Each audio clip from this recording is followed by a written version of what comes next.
কি জানে কোন স্পেশাল দিন বা তারিখের অভাবে আমার এই ভিডিওটা আপলোড করা হইতেছে না। এই ব্যাগ বানানো হয়েছে অনেক আগে, খুব কাছের একটা আপু অর্ডার করছিল। আপু বলছে আমার কোনো রিকোয়ারমেন্টস নাই, তুমি তোমার পছন্দ মতো বানায় দাও। আমি অবভিয়াসলি খুশি হয়ে গেছি, এটা হচ্ছে একটা স্পন্সরশিপ পেয়ে যাওয়ার মতো বিষয়। আমি ভাবছিলাম এটা একটা হ্যান্ড পার্স হবে, সো আমি জাস্ট বেগুনি কালার আর কালো কালারের কম্বিনেশন একটা ব্যাগ বানাইতে চাইছি। কিন্তু পরে আপু বলে যে না, তুমি আর একটু বড় সাইজের ব্যাগ বানাবা, ব্যাগটা মিডিয়াম সাইজের হবে। তখন আমি পরে দিয়ে গ্রিন কালারটা অ্যাড করছি।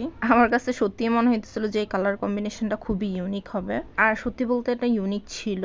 কুশি কাটার ব্যাগ আমি এর আগেও বানাইছি, কিন্তু এই ব্যাগটা ডিফারেন্ট ছিল, কারণ এই ব্যাগটাতে গ্র্যানি স্কোয়ার গুলো আমি সব বানানোর পরে একসাথে অ্যাড করি নাই, একটা একটা করে অ্যাড করে বানাইছি। আমার কাছে তো এটা নিয়ে কাজ করতে খুবই ভালো লাগছে। আর এটা হচ্ছে ব্যাগটার ফাইনাল লুক। আমি এখানে আমার ছোট ভাইয়ের একটা ডায়েরি ব্যাগে রেখে দেখাচ্ছিলাম যে ব্যাগটা ফাংশনাল। কালার কম্বিনেশনটা নিয়ে আমি একটু চিন্তিত ছিলাম, বাট যে আপুর জন্য বানাইছি ওই আপুর খুবই পছন্দ হয়েছে, সো আলহামদুলিল্লাহ। Thanks for watching, and please